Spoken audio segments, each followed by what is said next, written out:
చెప్తాను. కోపావేశుడై ఇశ్రాయేలుకున్న ప్రతి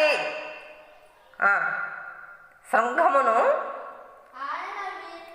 ఆయన విరగ కొట్టి ఉన్నాడు. శత్రువులు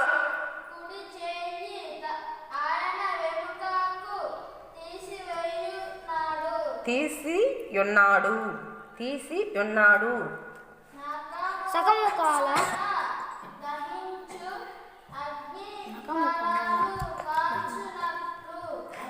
నక్క ముక్కల అగ్ని జ్వాలలు కాల్చినట్లు ఆయన యాకోబును కాల్చివేసి ఉన్నాడు.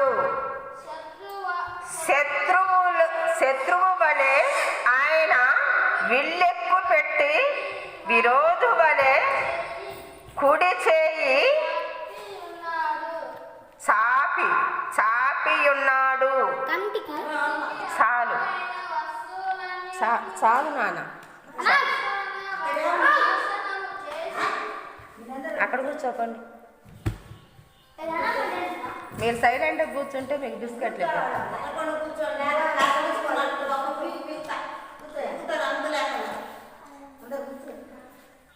హల్లెలూయా.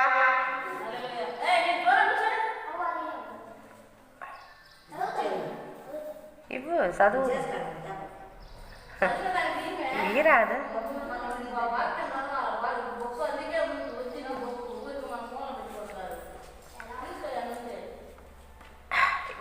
యెహోవా దేవుడు ఇశ్రాయేలు మీద ఎందుకు కోపగించాడు, ఎందుకు కోపపడ్డాడు అంటే పైన కూడా ఉంటుందండి. 2వ అధ్యాయం మొదట్లో చదివాడు ఇందాక బాబు.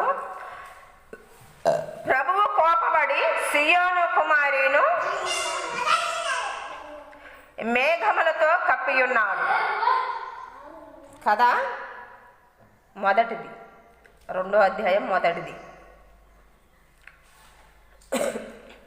ఎందుకు కోపగించటం ఏమిటి, మరలా ఆయన జాలి చూపించి కప్పటం ఏమిటి, దేనికి కప్పుతున్నాడు, దేనికి కోపపడుతున్నాడు అనంటే మాట విన సమయంలో దేవుడు ఒక మాట ఆయన చెప్పినప్పుడు ఆ మాటకు మనం ఎప్పుడైతే చెవివ్వకుండా దారి మళ్ళీపోతామో ఎన్నుపూసన మాత్రమే ఆయనకు చూపించి మన ముఖ రూపాలన్నా సూర్యుడి వైపు తిప్పామంట. ఆయన దక్షిణం వైపు తిరిగి ఉన్నాడు దేవుడు, మనమేమో ఆయన వైపు ఏం తిప్పుతున్నాం, ఈపులు మాత్రమే చూపిస్తే సూర్య నమస్కారాలు చేస్తూ సూర్యుడి వైపు తిరిగి ఉన్నాయంట ముఖాలు. ఇలాంటి సందర్భాలలో ఇశ్రాయేలు ప్రజల మొత్తాన్ని కూడా ఆయన కోపగించి కొట్టాడు. కాల్చివేసే అంత కోపము యాకోబు సంతాతి మీద ఆయనకు వచ్చినది.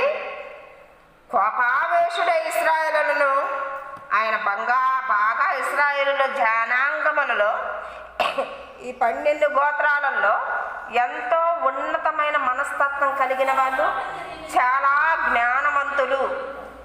మీరు మొత్తం పిల్ల బ్యాచ్ బట్టి ఇలా వచ్చి కూర్చోండి ఒక సైడ్, గొడవ చేయకూడదు.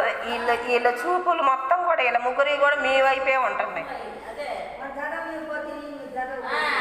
లేదంటే ఇద్దరు ఇట్రండి.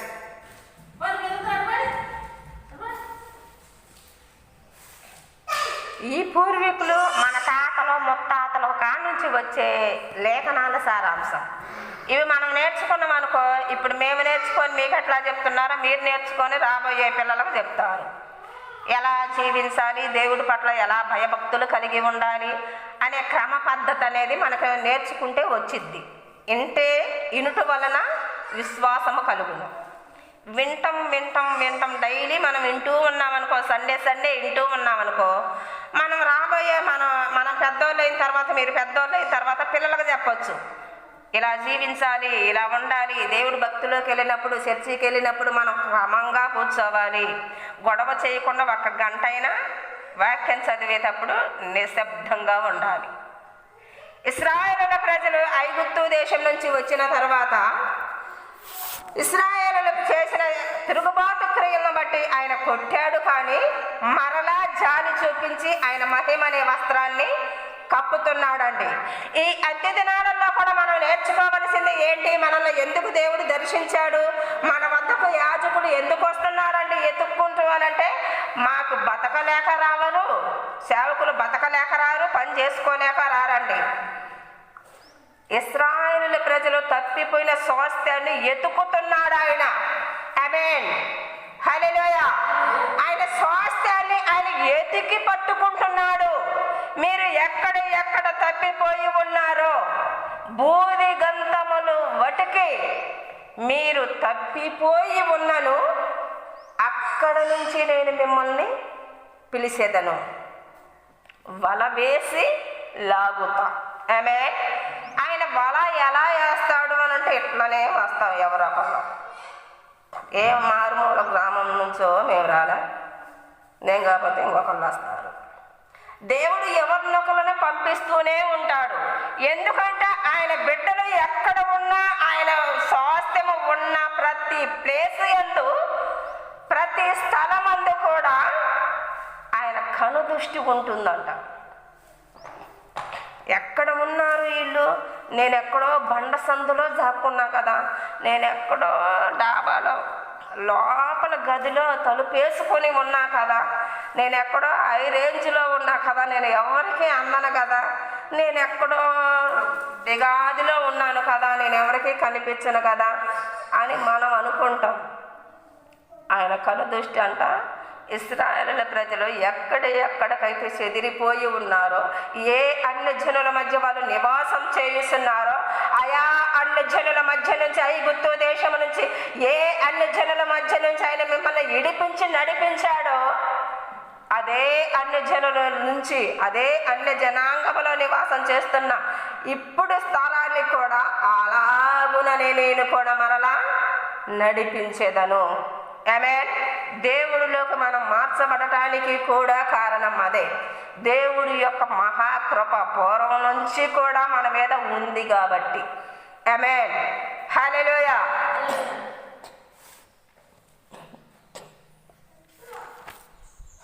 యెహెజ్కేలు గ్రంథం ఇలాప వాక్యాల పక్కనే ఉంటుంది. ఇలాప వాక్యాల పక్కన యెహెజ్కేలు గ్రంథం 5వ అధ్యాయం. ఇలాప వాక్యాలు ఇప్పుడు చదివాం కదా, దాని పక్కనే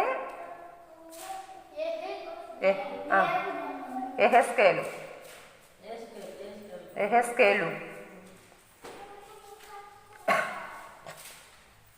5వ అధ్యాయం 6వ వచనం.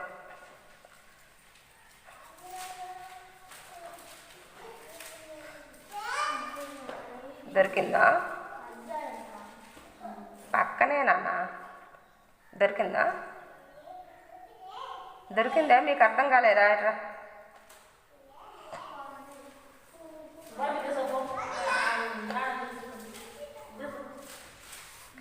యెహెజ్కేలు అంటే ఇదే.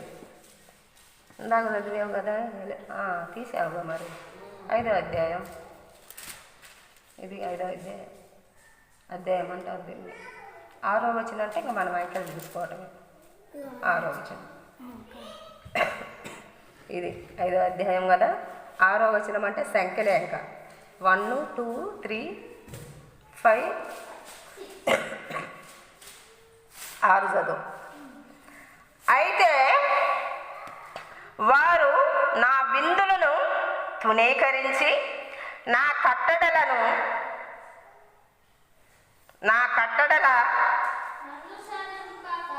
అనుసరింపక దుర్మార్గత అనుసరించుసు నా విందులను నా కట్టడలను త్రోసివేసి తమ చుట్టూ ఉన్న అన్యజనుల